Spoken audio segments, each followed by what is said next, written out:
Halos isang buwan na rin nung huli nating napakita pa si Lucy dito sa ating mga content. So sa mga hindi nakakilala kay Lucy, ito yung Raider 150 carb type na ating unang motor at kung saan tayo nag-umpisa dito sa motovlogging. Nabili lang natin ito sa sobrang murang halaga. Dahil nga sabi ko nga sa inyo, hindi ako mahilig bumili ng mga sobrang maaayos or sobrang mga bago. Dahil nga sinesetapan din natin at pinapaganda natin. So sayang lang naman yung pera kung bibili tayo ng brand new or ng mga magaganda pa. Basta ang importante sa akin, walang problema sa makina, palag-palag na yan. Maraming motor show na ang nasalihan natin dito kay Lucy. Nandyan na nga yung mga malalaking event or yung mga malalaking motor show every year. Ngayon nakapag-decide ako na palitan na ang ating motor at bumili tayo ng Raider FI. Pero soon ipapakita ko sa inyo yon. Pero ngayon mag-focus muna tayo dito kay Lucy. Dahil napagdesisyonan ko na gagawin ko na siyang pang daily driven or pang araw-araw namin dito sa bahay. Kaya ngayon sa video natin na to, samahan nyo akong buuin si Lucy 2.0 na gawin pa rin siyang napakapogi kahit pang araw-araw na lang.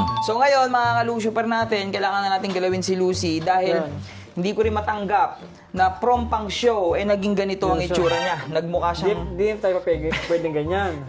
Siyempre, hindi naman din ako papayag at baka magtampo si Lucy sa atin. So ngayon, ang gagawin natin ngayon, binabaklas si Kuya Russell yung mga kasi uumpisa na natin siyang gawing whitey. Pero syempre, ano yung bang gagamitin natin pang white? So nag-grocery tayo ng pampintura. Tignan nyo naman kung magkano.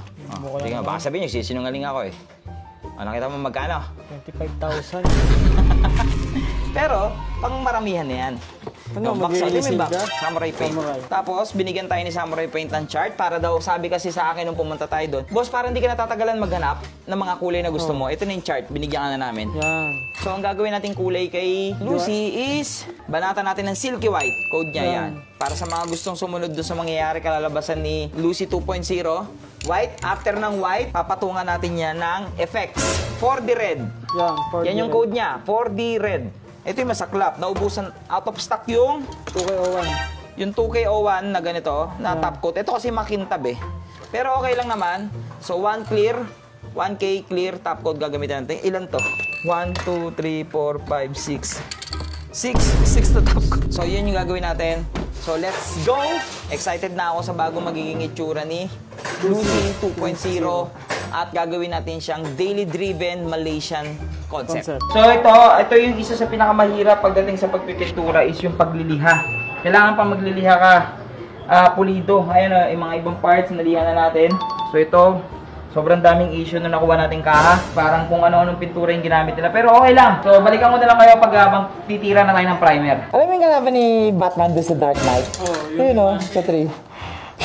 Almost pero stig.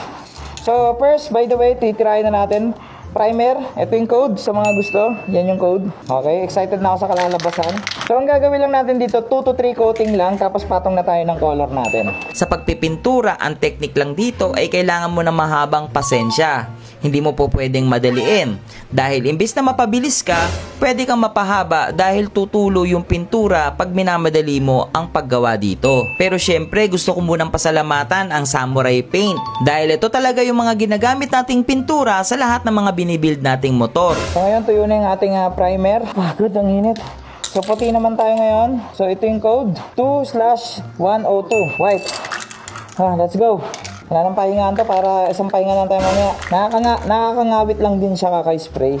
Kaya maganda may binibili dito yung kinakabit na ganun So ganun din ang gagawin natin dito, 2 to 3 coatings para puting-puti. Sa mga oras na to ay sobrang sumasakit na yung kamay ko. Pero syempre ini-imagine ko na lang yung kalalabasan ng pintura na gagawin natin. Kaya sobrang ginaganahan pa rin ako na kahit masakit na yung aking kamay. At salamat na rin sa init ng panahon ngayon dahil medyo napapabilis yung ating trabaho, medyo mabilis matuyo yung ating mga pintura. Grabe. Alam mo, ito lang yung downside talaga na itong Samurai Paint Ayun, ang kamay ko, hindi ko na may straight naninigas na kasi syempre pisil-pisil Patuyuin lang natin yung patong naman natin yung effects. So ngayon, ito yung pintura natin, kulay puti lang. Kung makikita nyo, puting-puti lang siya, di ba? So ito lalagay natin, 4D red, yan yung code. So hindi ko rin alam kung anong kalalabasan. Bahala na, try natin. Sa part na to, sobrang natutuwa na yung mga mata ko dahil hindi ko inaakala na ma-achieve ko yung aking ini-imagine na kulay. Kaya imbes na simple white yung kalabasan, nagkaroon pa tayo ng red effects. Kaya mas lalong gumanda yung ating pintura.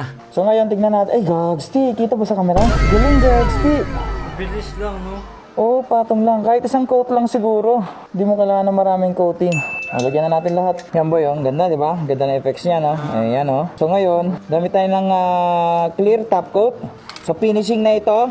Pero mas the best kung meron kayong mabibiling 2K o 1 na clear. Tulad ng sabi ko kanina, medyo mainit yung panahon ngayon, kaya mabilis nating napapatong yung mga dapat na pintura at ngayon, top coat na tayo.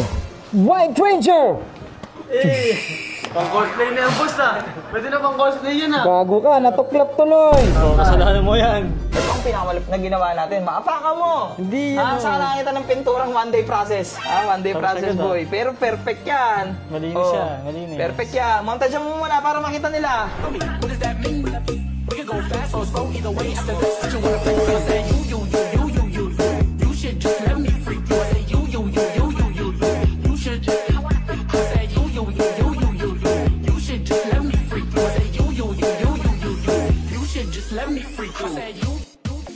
So sa mga oras na to, binubuo na namin dito yung mga parts ni Lucy. Alam ko na hindi pa ganun katuyo yung pintura, kaya malaki ang tsansa na masira ang pintura dito kung hindi natin siya hahawakan sa tamang posisyon. Hindi rin pwedeng madiinan muna dito yung mga parts dahil pwede pang bumakat dito yung fingerprint ng yung kamay, lalong lalo na kulay puti itong pintura natin, kaya kung madumi ang yung kamay, babakat dito ito. Kaya pinilit talaga namin ni Pulgas na maikabit dito lahat ng fairings ng dahan-dahan lang. Pero hindi mo na mahihigpit yung mga tornilyo na ito para makita lang namin yung tindig dito ni Lucy kung nakakabit na yung mga bago niyang kaha. Grabe, ang hirap ng one-day process. Kaya nga eh. Pero tingnan mo naman, worth it naman. Yun oh. Oh boy, carbon no? Kitang-kita yan dito, boy. Pula. Lawit yan boy. Boy, bumagay lalo yung grabber. Pero hindi pa maigpit yan ha. Kasi nga, basa pa eh. Worth it! Solid Worth it one-day guys, kung mga process. kalusyuper. Wait lang, pakitaan ko muna kayo ng kapirasong montage.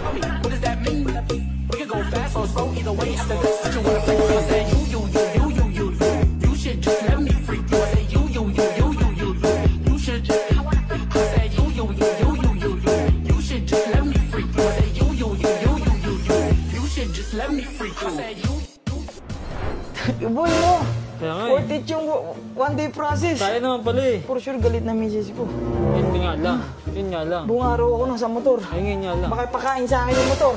Gusto Balik mo muna natin doon, walang gulong. Paka-comment naman sa baba kung ano pa yung masasuggest nyo or masasabi nyo sa pintura ni Lucy 2.0. Yan. Tapos sa decals, baka may masuggest kayong decals kasi tignan nyo, para na siyang FI oh. Pero carb yan ha. Carb yan guys. Ang downside lang pala nung aking kaha ngayon, na hindi lang ako natuwa doon sa nakaswap ko. Kasi ngayong nilihan na namin siya, nakita ko yung mga blemishes, yung mga basag, ang dami palang basag. Tapos kagaya nito, mga ganyan boy, ayun oh. Ayun oh. Yan. Hindi tulo ng pintura yan guys, ha? Masilya yan. Na ewan ko anong ginawa ng dating may-ari dyan. Kita ba yung crack? Nagre-red yung ilaw. Nagre-red yung ilaw. Kaya nga eh. Yan. Okay lang naman kasi hindi na pang show to. Oh. Pero gusto ko kasi pang daily driven na pogi. Yan. Para mga kahit sa labas. Bigon din pa din. Uy! Ang ganda ng FI. So comment kayo dyan sa baba at papahinga na muna ako. Tara, tara. Sobrang pagod ko na ngayong araw.